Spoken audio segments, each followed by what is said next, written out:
Hey, sup? So, I finally got around to playing Final Fantasy 16, and I have thoughts. Spoiler-ridden ones. Spoiler warning for the entire game, but if you're clicking on this, you probably don't care. Just, there you go. And before I get into the negatives, which, spoilers for this video, I guess, I did not like this game very much, as I'm sure the title clued you in on. But I do want to give the game credit where it's due, and praise what I do think works. The combat. Like, I'm sure it's not the deepest or most challenging action game out there, but it feels really good to play. Your basic combo has a lot of potential variety, just by the inclusion of stuff like magic burst and charged sword swipes, but then you've also got a long range magic spell that, importantly, is weak but doesn't cost MP, so whenever you need to keep your distance from an enemy, you still have an option to attack with. It keeps the pace of the battles fast and engaging, it synergizes really damn well. I'm a little less fond of the icon abilities, mostly because they kinda overtake that cool base system pretty fast and become the real damage dealers, but I do appreciate how many different options you do get by the end, even if not all of them felt particularly useful. Odin especially, his whole gimmick feels like it commands too much attention, and none of his special moves synergize well with any other icons, so you're kind of just dedicated to his specific toolkit, and even for as powerful as Zantetsuken is, it really feels worth the effort, but I digress. The point is, if you're coming to Final Fantasy 16 for the action, the combat, the gameplay, you're probably gonna love it. The core gameplay loop anyways, the fighting, the spectacle when it does occur, beautifully choreographed icon fights in stunning visual displays that are pure eye candy and pretty dang fun to play on top of that. The entire Bahamut sequence, climbing the crystallized city, facing off in icon combat, then literally going to outer space for the final phase where you stop Donald Duck from destroying the world with Zetaflare or something, peak fiction, hell frickin' yeah. Granted, those moments are like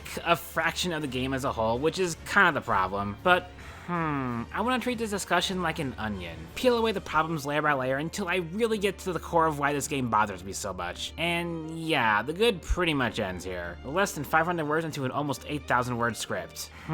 That's unfortunate. Oh, wait, Torgal. Torgal was perfect. Torgal is the goodest dog. I love him. He's amazing and beautiful. Okay, now that's actually the end of the positives. On to the negatives. I want to start with, like, the stuff I just dislike on an aesthetic level. The stuff that's more down to personal preference than it is a problem per se, but it is one that significantly impacted my enjoyment of the game. Valisthea is just a very, very boring world. Like, I get it's going for a more realistic medieval type of setting, but the way that translates to the world you play in means that 3 of the 4 major areas all feel virtually identical in terms of how they look. Like, here's a vista from Rosaria, here's a vista from Sanbreque, here's a vista from Walode. Tell me you can tell any of these apart. Trick question, I lied about which was which. If you're a huge fan of grassy plains and forests, then boy howdy have I got the game for you. You get the occasional medieval village, all of which again feel pretty interchangeable, the occasional castle or fortress, maybe a swampland or a beach every so often, but for as much space as there is to explore, the world itself just isn't very interesting to explore. So much empty space packed to the brim with monsters and no real reason to visit most of it if you're not following a quest. The only exception to this visual monotony is, of course, Dhalmekia and its deserts, which, yup, they sure are deserts. At least the towns are a lot nicer to look at. Middle Eastern architecture, actual honest-to-god colors, some interesting physical construction. Helps that none of the other major zones look quite like it either. Like, just to put it in perspective, the only other Final Fantasy game I played all the way through is Final Fantasy X. Was one of my favorite childhood games even. Its opening environment is a friggin' futuristic techno city that's still utterly beautiful to look at over 20 years later. Final Fantasy XVI's first environment is rocks. Brown rocks. Charming. And it's not like the game is ugly to look at. It looks good, I guess. Uninteresting, but good. There are moments of more visually striking areas, mostly in those action segments, and there are accompanying big run-ups through dungeons crawling with enemies, and the creature and beast designs have a lot of great takes on classic Final Fantasy creatures, though they stick out like a sore thumb in the world they exist in, but whatever, it's something. But okay, so the world's kinda dull, but that's just so the focus can be placed more on the characters, right? Well, I mean, yes and no. Valisthea is a large world populated with tons upon tons of people, sure, but the core cast of protagonists who really genuinely matter is probably around a dozen, maybe even fewer if you stick to actual party members. Clive is fine. He's a bit drab and rarely gets to show any real emotion beyond mild disgruntlement. The scenes where he does emote are pretty great, but he's a centerpiece on which most, if not other characters have to bounce off of, and between his relatively militant demeanor and the rather dry writing in general, its rare conversations have much in the way of charm. Just 2 dudes standing there talking to each other in a very matter-of-fact way that always feels just a tad bit too slow and drawn out. Joshua is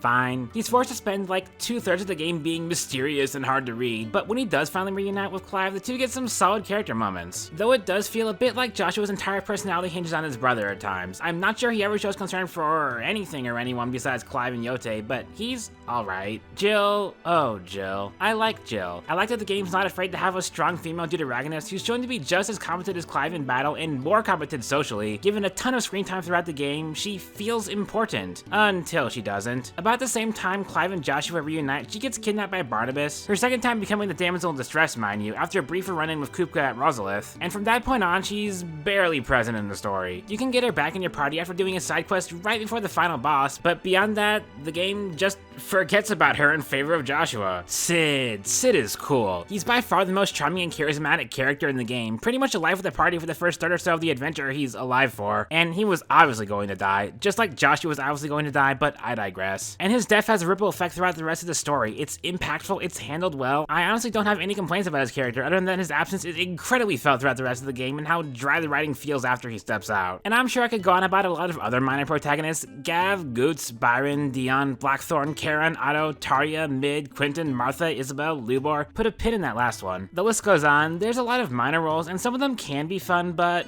well, the real highlight of the game is its villains. Most of them, anyways. Mom is like the most wretchedly vile character in the game. Ultima, a boring antagonist who merely wants to wipe out all of humanity for his own personal gain, looks like a paragon of virtue next to Mom, and I love that about her. Even if it goes a bit too far of absurd stuff like the Black Shields, a plot point which occurs for like an hour and then is immediately discarded, but whatever, I'm getting off topic. She's delightfully hateable and has one of the most satisfying deaths of the entire cast. Benedicta is a very compelling early game antagonist, and the whole sequence of her losing everything and losing control before finally getting killed off is great, and her usage as motivation for Kupka's roaring rampage of revenge helps even more. Kupka's kind of a luckhead, but he's like the most actively dangerous threat in the entire game who does more emotional damage to the cast than anyone else. The whole Senbrek saga between Mom, the Emperor, Olivier, and Dion is wonderfully messed up and plays out, well, maybe a bit predictably, but compellingly all the same. And then there's Barnabas, who exists, and Ultima, who exists. Yeah, after Mom dies, we're left with a boring god who looks like that hyper-realistic neutral emoji meme, and his puppet who has no real depth or character to him beyond blandly worships Ultima. Certainly threatening, but much less dramatic. And, well, I guess that's it as far as characters go. I mean, there's also so many interchangeable NPCs populating the towns, all of whom will feel far more functional than engaging. They're there to hand out quests, they're there to be mildly dislikable for their prejudice against bears, also put a pin in that one, and they're there to make the world feel more populated. Also, they're there to die. Most of that last one, actually. Final Fantasy XVI has a lot of death. A lot of death. So many people die, it stops even being shocking after a while. You see a door you have to QTE open, and you know you're gonna find bodies behind it. Entire cities get decimated with bodies lining the streets like they were discarded trash on the sidewalk. Wars are fought constantly with soldiers getting mowed down like they were insects. There's such a comical amount of death in this game, it's not even interesting after a while. And like, okay, so I've buried the lead on this, but I've heard that this game has a lot of Game of Thrones influence. The medieval fantasy setting, the political drama, the warring kingdoms, the gratuitous swearing and death. I mean, I've never watched Game of Thrones or read any of the books, but I get what it's about. But like, wasn't one of the big selling points that anyone could die at any time? There's suspense there. The deaths are meaningful because they could happen to anyone. But Final Fantasy XVI still treats its characters like Final Fantasy characters, not Game of Thrones characters. If you're a story-mandated good guy, you pretty much have plot armor to live through stuff you absolutely should not have survived. Like, aside from the prologue and the ending, you can count on one hand the number of notable non-villain characters who die over the course of the game. Sid, obviously. Theodore from Baklad in a side quest. The chef guy at the original Hideaway. Can't really think of any others. Which, yeah, the Hideaway gets destroyed, but it's fine because every important NPC survives. Otto, Gav, Tarya, Charon, Blackthorn, that guy who manages the quest board, Harpocrates somehow, despite being a defenseless old man. Like, rip to all the no-name jobbers, but useful people are just built different. Oh hey, put a pin in that while we're at it. I think one that particularly grates on me is Quentin, who builds an entire town to turn them into an army and then pointlessly gets them all killed to a monster that Clive effortlessly dispatches, and Quentin just so happens to be the lone survivor, which feels forced, so forced. On the subject of characters surviving things they absolutely should not have, we're never really told how Joshua survived being mauled by Ifrit, but okay, he's got super plot armor, fine. How did Wade survive? He was like right there when Joshua first awoke as the Phoenix and roasted everyone, and he's totally fine. cool. But like, there's the thing. Death is simultaneously ever present in the game and yet weirdly meaningless. So many people die that you have to wonder if there's even a nation left to save by the end of the game. We're told that all of Rosalith, Conver, the Crystalline Dominion, and the entire country of Waloed are pretty much kaput, and swarms of Akashic have ravaged most of the rest of the world, and the Blight's still overtaken most of the realm too, even if it's not going to spread any further. And that's just one element of what is a very sloppily written story overall. Like, the pacing for one. The game is comprised primarily of these really cool climatic moments of action scattered amongst a wasteland of chores. In probably the starkest contrast, the fight with Titan is this huge destructive spectacle in which it feels like you're fighting the land itself, laying waste to an entire mountain and finally getting revenge for Koopa's destruction of the hideaway 5 years ago. This is immediately followed up by a grueling set of mandatory story side quests wherein you collect parts for the engine of a ship. And this happens pretty much every time. Destroy a Mother Crystal, do some busy work until it's time to destroy the next one, rinse, repeat. Finding a new town becomes a draining experience because every time, without fail, you'll be sent off to do some chore before you can progress any further, and then once you do, 3 more side quests will pop up to demand your attention. Which, yes, I did every side quest. I tried my hardest to engage with the story, with the world, just to see what it had to offer, which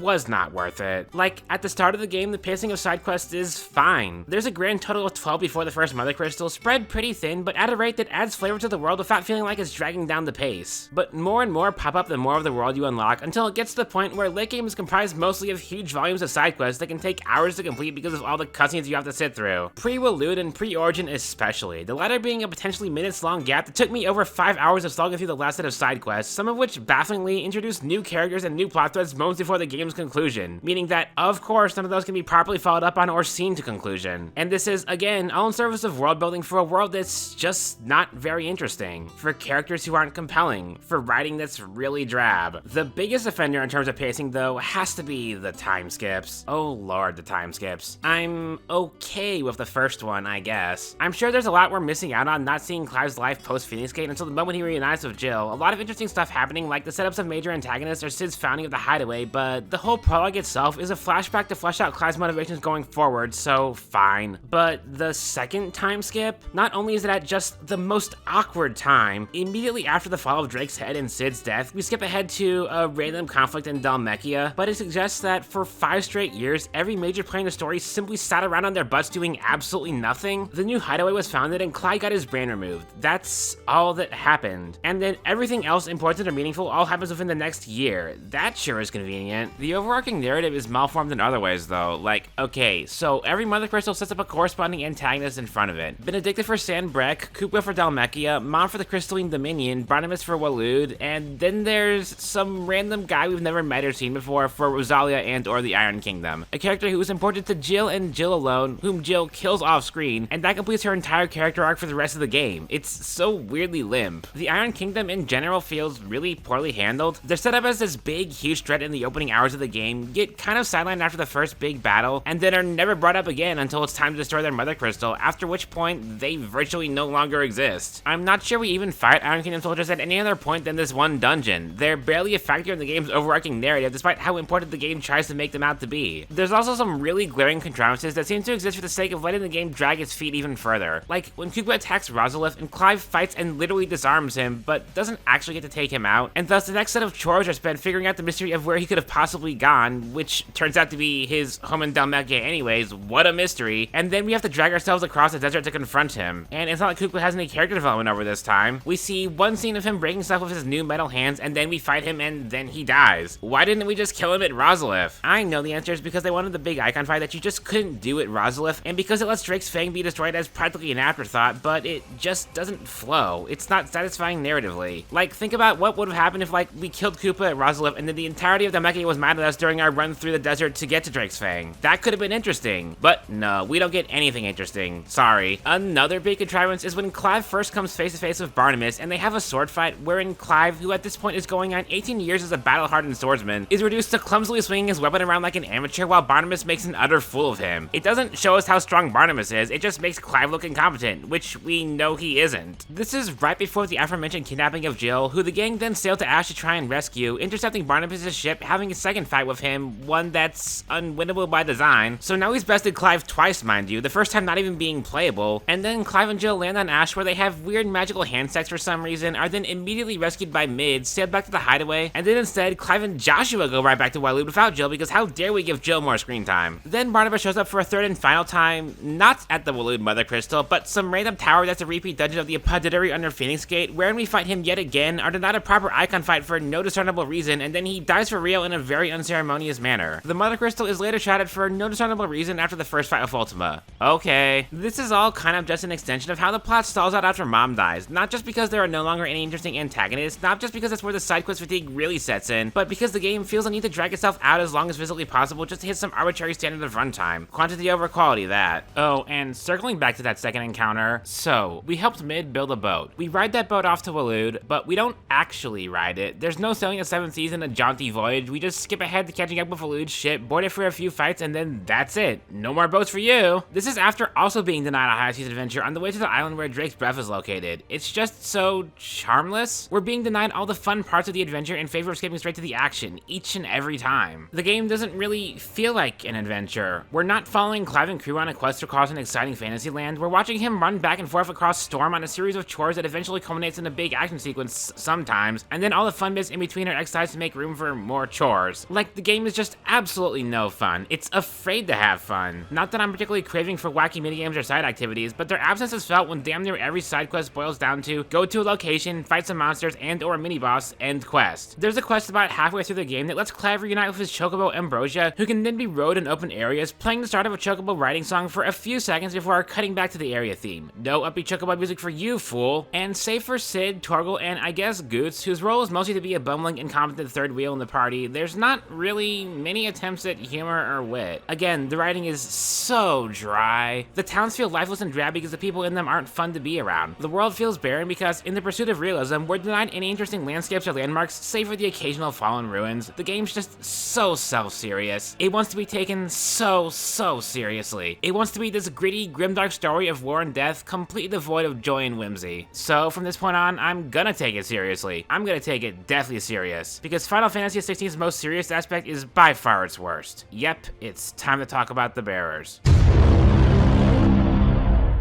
So, here we are. The real video. The real reason I wanted to talk about this godforsaken disaster of a game. And I just want to state up front, despite my Corvid appearance, I am very, white. I don't intend to speak for people of color. I don't have the lived experience of those who face prejudice and racism on a regular basis, and I only mean to give my own perspective on how Final Fantasy mishandles the slavery allegory as a white American. But like, if even I, a hopelessly underinformed idiot, can tell how plainly wretched and malformed this game's handling of slavery and racism is, then that's goddamn saying something, right? Okay. So, bearers. I probably don't need to explain them, given that this video's target audience is people who already played the game, and if you've played Final Fantasy XVI, by god did they shove this down your throat, but basically, bearers are people who can use magic. Babies are tested at birth, and if they're found to be bearers, they're given the equivalent of a kick me sign branded onto their cheek, this being the only real physical distinction between bearers and non-bearers. Put one last pin in that one while we're at it, and they're sent out to be slaves, treated as subhuman, more tool than living being, forced to use their magic until they turn to stone and die, and almost nobody in the entire realm sees any real issue with this. And like, the discrimination is just too cartoonishly over the top to be believable. There's a scene where you overhear a woman talking about how aghast she was that her child turned out to be a bearer, and she performed the world record baby dumpstering speedrun and handing them straight to the authorities so she wouldn't have to deal with them. And the people she's talking to are like, damn, you sure dodged a bullet. This conversation occurs inside Martha's Rest. Martha is one of the most tolerant and kind characters of bearers in the entire game, yet she doesn't even really chastise this patron because, like, that's just the world we live in, huh? It gets worse for bearers, though. Towards the end of Sandbreck, there's a town called Slaveburg, Racismville, more, with a few side quests about the townsfolk literally just killing bearers for funsies. A child who has gotten many bearers as pets and quote-unquote played with them until they died. A man and his son who feed bearers to their pet wolf. And look, I still vaguely remember my American history classes. I am fully aware that these are not even really over-exaggerations of how slaves were treated in America. I actually think the escalation of how poorly bearers are treated across the game's first arc is well handled. Especially with Clive having to bear the same burden himself, be treated poorly by damn near every NPC he talks to, putting him in their shoes to really grasp how bad it is and why Sid and the gang are working so hard to free the bearers from their servitude. But like, this goes on for so long. It's like the theme of the entire first third of the game, with the whole Blight and Mother Crystal subplot taking a backseat to the plight of the bearers. And then it just vanishes with the 5-year time skip. With Clive's brand removed, he no longer has to bear that burden, and most of the remaining bearer abuse in the game is confined to side quests. The game basically goes, right, we've proved our point, now onto the real story about how humanity is destroyed destroying the environment and how friendship is magic and how we gotta kill God. There is one single extension to the bear subplot past the time skip. The Black Shield sent out by Mom to just friggin' murder any bears they see and also anyone who would dare shelter them, which already happened in East Pool 5 years before, so I don't see how this is a new thing anyways, but the game uses Otto as this big shocking moment, a dozen or so bears strung up in a gruesome way, and it was at this point that I was like, Clive, my dude, you have literally spent the last 5 years watching thousands of people, possibly tens of thousands of people, die. Why is this handful of bears, this metaphorical drop in the ocean, this big shocking turning point for you? You've been through, in order, the massacre at Phoenix Gate, 13 years of service as a soldier for Stan Breck, somewhere in the ballpark of a dozen different subplots about how bears are mistreated and killed, including the slaughtering at Glademount Abbey right before this, Titan's attack on the hideaway that left most everyone there except the really important people dead, and 5 years of constant struggle, supposedly, in the time since. Again, circling back to my earlier point, death at this point in the story feels meaningless, but the game treats this like a huge important moment in Clive's character arc all the same. Oh, and then the Black Shields pretty much disappear from the plot after the confrontation at Rosalith because of course they do. They go back to being normal soldiers after Mom dies and vaguely participate in the slaughter of Lost Wing, a few of them show up as hunt bosses, that's about it. That subplot sure felt meaningful and worth spending so much time and drama on. Did we really spend all this time dehumanizing all these people as a plot point to show how miserable your boring bite on numbers fantasy world is, or... And probably the most confusing thing about bears is like, they're magic users, they're inherently more powerful than their oppressors. Sure, it's implied that their magic isn't particularly strong, no more so than the crystals, but it is still magic, you know? Only takes a small spark to start a fire. But even more than that, does anyone want to point out that, hey guys, you know those rulers you worship? The dominants who could turn into nigh unkillable gods that could level entire nations in the blink of an eye? The ones you pledge undying loyalty to? The ones you fight for? The ones you die for? Is anyone gonna point out that, they're bearers too? They're not functionally different from your everyday magic user? Just like way stronger, I guess. Dominants are the good ones. Gag. One thing you gotta give credit to the Iron Kingdom for is that they do in fact treat dominants just like all other bears. Fair and equal racism. I'm praising a nation for being fair in its prejudice. God. But like, the game just does not otherwise seem to recognize this in-universe contradiction. It avoids the topic at all costs because, like, if you point it out, the entire concept falls apart. If you point out how self-contradictory it is, you point out that the writing is bad. If you pointed it out, you'd be admitting that the entire game has been bad writing on top of bad writing, and you can't do that, right? Right? Hey, guess what? They do point it out. In a side quest moments before the end of the game, one singular, easily missable side quest, and specifically in a single book that you just read as part of the side quest. The Hidden History of the Bearers, about how when magic came into being, they were all treated like dominants are today, given positions of power and respect simply because they were, in fact, more powerful, bearers of the heavenly blessing. And then they grew too powerful, too self-centered, leading to the common folk revolting and starting a civil war, the end result of which was a system of enslavement that's persisted to this day, and a boatload of propaganda to ensure things stay that way. Following that, 100 years later, the first of the dominants emerged, with powers so strong that the leaders of these nations literally had no choice but to, in the game's own words, exempt them from the system to slavery, announcing them to be something other than a lowly bearer and deserving of the highest honor, lest they should side with their fellow oppressed and bring a second deluge upon the masters' heads. That's a pretty solid lore explanation, all things considered, but it begs the question, in the however so long history of the dominants, not a single one of them ever thought, hey, isn't this kind of fricked up, and I single-handedly have the power to change this? Okay, that's a bit of a stretch, but more than that, why is this critically important information tucked away in a side quest? Why is the explanation of the dominance exemption tucked away even further in a lore entry? This needed to be part of the main story, guys. Not everyone's gonna see this, guys. You can't write a bad story and then at the last minute passion one single PNG to explain away all the inherent contradictions and act like that's enough. But okay, all of that is more an extension of the general writing problems in this game. Poor pacing, a lack of subtlety, the sheer amount of point belaboring it likes to do. That's not the real problem I have with the way Final Fantasy 16 handles bearers, handles its themes of prejudice and slavery. No, where I really get mad is, okay, so let me step back a bit first. Sid the 16th, or thereabouts. One of his big goals, his biggest accomplishment in life, was the establishment of the Hideaway, a safe haven for bearers rescued from their oppression to die on their own terms. Clive takes up his mantle and changes the goal ever so slightly to allow bearers to live on their own terms, to have an actual, life. Rescue them from those that use and abuse them and give them a place to flourish, all the while building a community that doesn't have to rely on magic, either the bearers or the crystals. Self-sufficiency. That's not an ignoble goal, and some of Sid's associates follow in his footsteps. footsteps. The aforementioned Martha buys bears deemed no longer useful and sends them off to the nearby abbey to be taken care of to give them a peaceful death. Later, the healthier bears she frees are moved to the previously abandoned East Pool to give them a new home and rebuild the fallen town. Eloise of Baklad does pretty much exactly the same, buys bears off traders and ships them off to an abandoned fishing village. And I want to stress that both in-universe and out-of-universe, I don't think these characters' intentions or the writer's intentions were bad. But you've noticed what's absent from all these plans, right? Nobody is really trying to change how bears are perceived. Nobody wants to walk up to the average citizen, slap them across the face, and tell them to stop being so prejudiced towards bears, to start treating them like people. No, it's always, we should take the bears and push them somewhere else. Keep bears away from non-bears so they don't have to deal with each other, so that non-bears don't have to see them.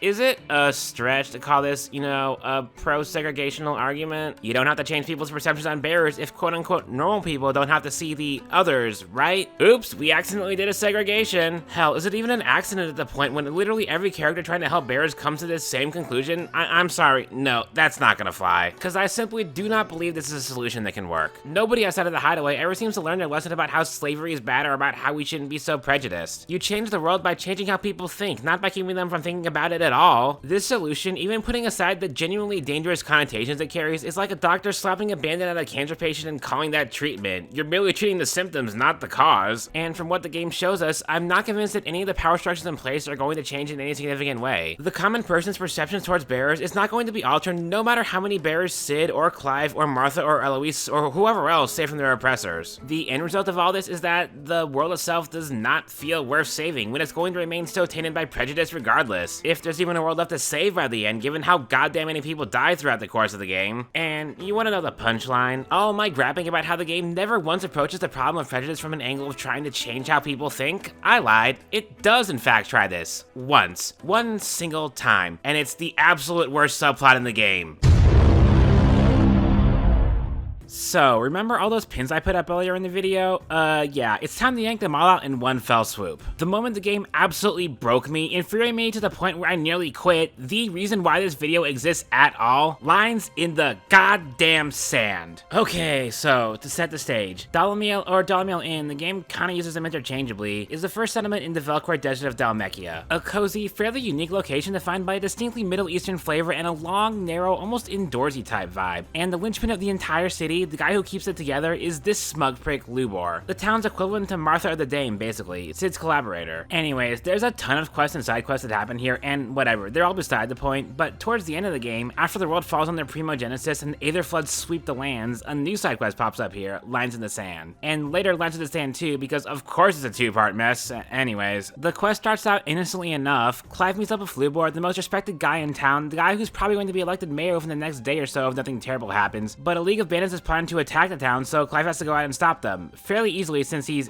guy who was 7 icons in one at this point. And then he gets informed on his way back that, oops, turns out Lubor accidentally used magic to save some kids from being murdered by a bandit. You know what that means? Bearer abuse time! So anyways, we go back to the town and it's as predictable as ever. The entire place has turned against Lubor for, again, saving a child, and secretly being a bear, and hiding that fact from the rest of the town because he knew they'd react exactly like this, because they are normally citizens of Valisthea and thus incredibly irrationally prejudiced due to hundreds of years of anti-bear propaganda, yada yada. But basically, they want to drive Lubor out of town for being a bearer. Ignore that he's, guy who they all but worshipped like an hour ago, guy who holds the entire community together, guy who makes weapons that help keep them safe, guy who, again, just saves some kids. Nah, he's gotta go because we hate him for who he is. And inexplicably, Lubor, instead of trying to fight this in any way, decides it's high time to recreate Taylor Swift's famous hit single, Look What You Made Me Do, and lead into the role of the villain. Because reasons. It's a very well-written subplot. Anyways, so this is already a comic over-exaggeration of bear hatred, even for a game that goes far and beyond to dehumanize bears at every given turn, but the problem here goes deeper. Like, for one, let's call this what it is. This isn't a racism or slavery allegory, this is a straight-up queer allegory. Lubor was a guy who looked and acted just like everyone else, until they found out that he was secretly some other thing. Gay, trans, bearer, a stand for Taylor Swift's album reputation, whatever. And so, for that reason, he needs to be driven out of town and likely killed because of it. Okay, now nothing else in the game is about this. They even have an openly gay character in the game, but fine, a new topic, kind of. But like, isn't it kind of fricked up that this specific story is set in the game's Middle Eastern coded environment rather than the distinctly Western areas of Rosaria and San Brec? Like, yes, the Middle East absolutely does have extreme anti-queer issues, government-sanctioned violence and executions and all that, but it's so incredibly on the nose that the one queer allegory in the entire game is set here specifically when the rest of it more explicitly parallels racism. There's, at the very least, an unconscious subtext of, well, we have a racism problem and we acknowledge it, but like, look at this homophobia problem this other country has. Yeah, that's way worse. Ignoring that bigotry begets more bigotry, and anti-gay and anti-trans sentiment is still widespread across pretty much all the developed world, Japan included. I don't think this was the explicit intention. I don't think it's actively malicious writing on the part of Square Enix's writing team, just subtext that seeped into the writing as a result of the environment it was written from. Anyways, that was the bad half of the quest. Now for the worst half. Did you think it got better from here? Nah, fam. Here's where things get actively malicious. The sequel quest pretty much immediately follows up where the first one left off. Lubor's packing up his bags and getting ready to leave, asking Clive to take care of the kids under his wing, when they get a message that a horde of Akashic are moving in on Dalamil and they need the entire town to band together and defend the town or else they'll all be killed. And so Lubor and Clive both go around relaying this information to the rest of the townsfolk, only to be brushed off because, oh, you heard this from Lubor, the bearer, so it's gotta be total BS. And if it's actually true, we're all willing to die for our prejudices. This makes sense to us. So at this point, I'm thinking,